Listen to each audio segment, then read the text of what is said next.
I was 7 when I moved into that house on Ashbrook Lane. At least that's what my parents tell me. My recollection of that time is vague. I have memories of the big tree in our lawn, running around the garden with the boy next door, and I remember sitting on the living room floor playing with my He-Man figures. But my most vivid memories are the reoccurring nightmares. To the best of my knowledge, they happened every night I stayed in that house. The first time I woke during the early hours with a feeling that somebody was in the room with me, lurking amid the darkness, watching me. I lay there, rigid, and screwed up my eyes tightly, hoping that it would pass me by. I felt the bed shake and I stiffened up like a statue, afraid to make even the slightest movement. I heard his raspy breathing from the foot of the bed. It moved around the table and then stopped. Moments passed silently. Then I felt his breath on my face. Indistinctively, I opened my eyes and saw an emaciated man in a lab coat looming over me. An expression of horror etched into his pale, gaunt face, veins bulging from his forehead.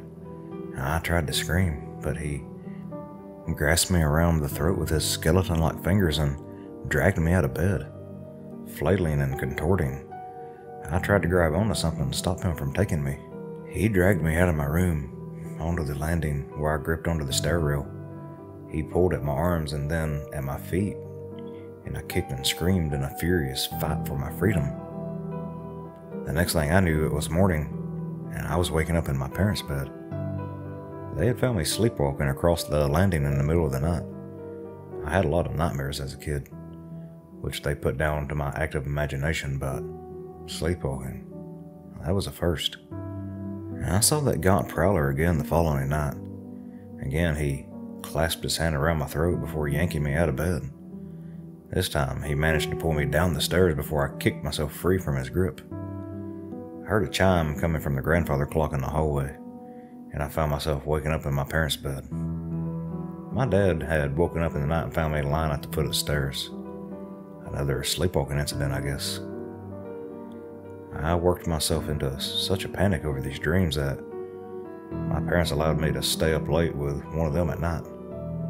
We watched TV as I fought to stay awake, terrified of the dream that awaited me. I don't remember going to bed that night. I just found myself sitting on the stairs, waiting for him to arrive. The grandfather clock stood in the hallway, ticking away the minutes. Suddenly, part of the wall opened up to reveal a concealed doorway from which he emerged.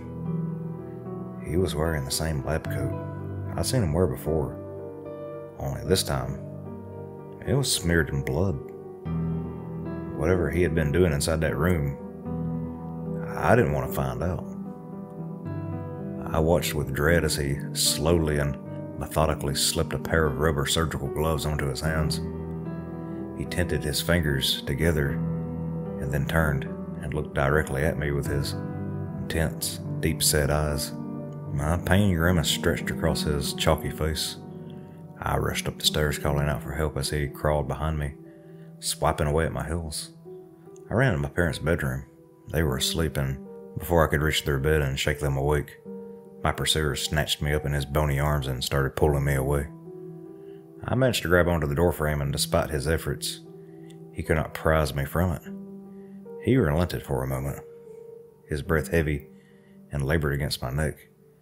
Slowly, he reached into his coat pocket and withdrew a scalpel before slicing deep into my hands. I released my grip on the doorframe as blood dripped between my fingers. I shrieked out, but there was no sound. I could see Mom and Dad lying there fast asleep, oblivious to this withered specter hauling me out of the room and all the way down to the bottom of the stairs. I tried to claw my way back, leaving streaks of blood over the carpets and the walls in my wake. He pressed his fingers against my throat. I whimpered and choked, and my limbs thrashed around in a frenzy. And at that moment, the grandfather clock in the hallway let out a single chime, and he suddenly abandoned his fight. I looked up to see the emaciated figure creeping back through the secret doorway from which he had emerged. The door sealed shut, disappearing into the darkness, as though it never existed. A point came where I started to confuse my dreams with reality. I couldn't tell if this was all in my mind or actually happening to me in the middle of the night. During the daylight hours, I examined the wall in the hallway, looking to see if there was some indication of a secret door. I told my parents and my nanny about the dreams, and though I never doubted their concern, there was not a lot they could do except reassure me. I stayed with my parents when I got particularly distressed, either in their bed or would bring blankets and pillows downstairs and have a sleepover in the living room. Nothing helped. My tormentor found me night after night, waiting until Mom and Dad were asleep before hauling me away towards that concealed room. I would try to call out, but my screams were always silent as he gripped his hand around my throat. He grew increasingly violent. Sometimes he would use his scalpel across my hands or under my fingernails. Other times he would inject me with a syringe, and it wasn't unusual for him to bite my fingers. As I prepared for the dreams, I rehearsed how I would try to fight him off, what I could grab onto as he dragged me downstairs. I knew if I could just hold out until the clock chimed, that I would have survived another night, because that's when his door sealed shut. What terrified me the most was the realization that if he got me into his secret room before the chime of the clock, the door would seal behind us and nobody would ever see or hear from me again. I don't remember much else about that house, but we didn't stay long. We moved in with my nanny for a while, and even though there wasn't much room for all of us, at least those nightmares had stopped. And so did the sleepwalking. Of course, I never forgot about those dreams. How could I? But I figured I was just a kid with an overactive imagination, and I never considered them particularly abnormal. That is until my teens, when I started to suspect something more sinister was at play. I was looking through some old photo albums with my parents when we came across some of our old house photos at Ashbrook Lane. Something wasn't right about that house, I heard my mom say to my dad. This roused my curiosity. What do you mean, Mom? Well, I used to have bad feelings and nightmares when we was living there, she added.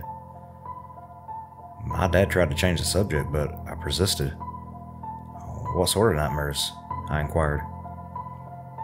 I don't want to go into it, just violent and disturbing dreams. I had reoccurring nightmares in that house too, I said. You were too young to remember your dreams, my dad interrupted. You probably just picked up on something you heard us talking about. I felt insulted.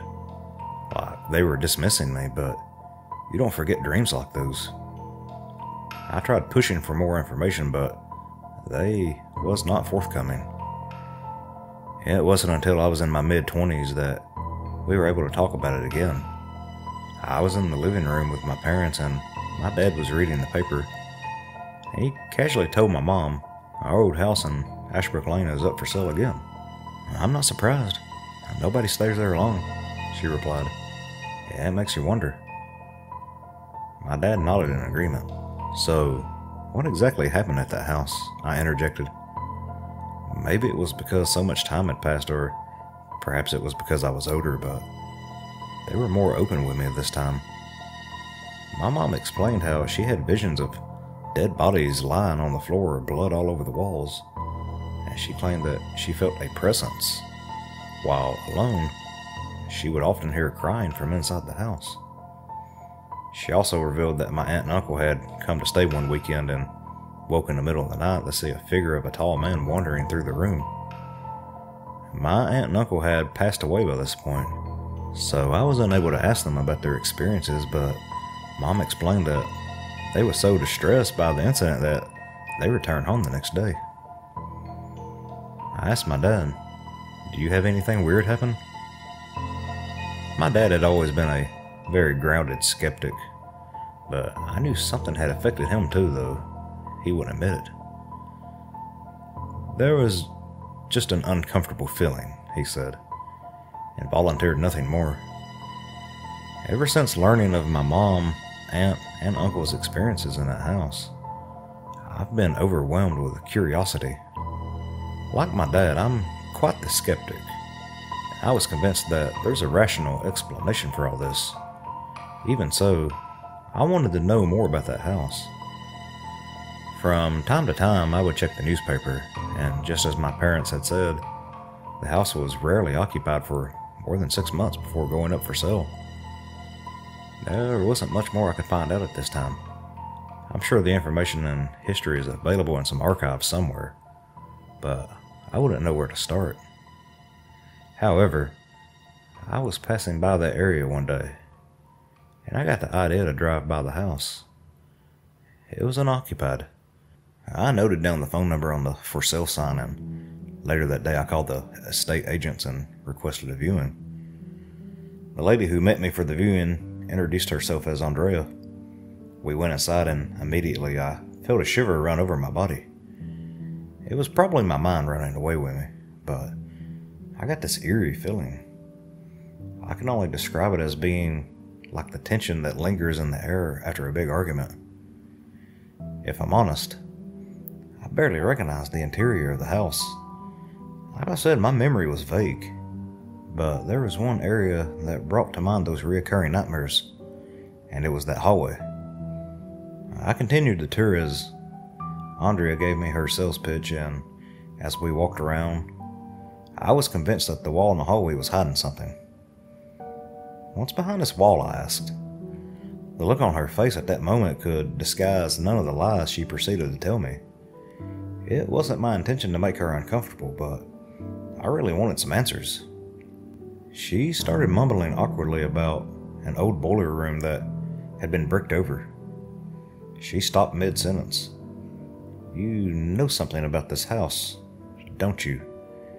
She asked me in a tone of surrender in her voice. "I used to live here as a kid," I explained. "Something isn't right about this house, is it?" Although still apprehensive, it was as if I freed her from an internal silence. "It could cost me my job if I told you." "It can't be much worse than I already suspect," I said. "Was somebody murdered her? Behind this wall?" I'd put her on edge. She took a cautious glance over her shoulder. "Do you mind if we talk about this somewhere else? I'm really not comfortable talking about it here." We decided to go for a coffee, and this is what I learned. In 1953, Dr. Henry Fenton moved to Ashbrook Lane with his wife Mary and their teenage son Raymond. The upper floor would serve as their living quarters, as he had the lower part of the house converted into a doctor's practice. His office was set just off the hallway, opposite which stood his prized grandfather clock.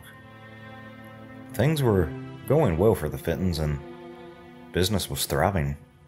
And then one day, Mary fell down the stairs in their home and broke her neck. She died instantly. Henry reacted to the tragedy by immersing himself in his work, using the practice as a distraction from the heartache. Raymond, on the other hand, was struggling to come to terms with his mother's death. With his father too busy to offer the emotional support he needed, he started to drift. He fell in with a bad crowd, started skipping school, experimenting with drugs, and there were a couple times he had been caught drinking and brawling and was escorted home by police. Henry barely noticed nor cared about his son's troubles during this time. Once he closed his practice for the day, he would collapse into his armchair and attempt to repress his grief with liquor. Some nights he'd drink himself into a coma. Other nights he would fly into a rage, smashing furniture and throwing things around the room. And sometimes it was his son who bore the burn of his temper. Raymond was taken in by his grandparents soon after, leaving Henry Fenton all alone in that house on Ashbrook Lane. Later that year, on a cold autumn night, Henry was woken by a disturbance downstairs. Emboldened by the liquor, he decided to go and confront the intruder.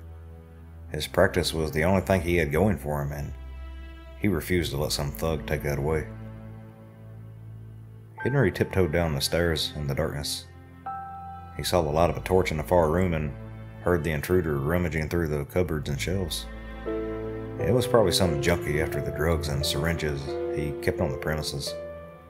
Henry snuck into his office, withdrew a scalpel from the drawer, and tucked into the dark corner and waited. The intruder entered the room, a rucksack over his shoulder and his face covered with a black mass. Henry sprung out from the darkness, brandishing the scalpel, and ordered him to drop his bag. The masked man panicked and lunged towards him, attempting to push past and make his escape.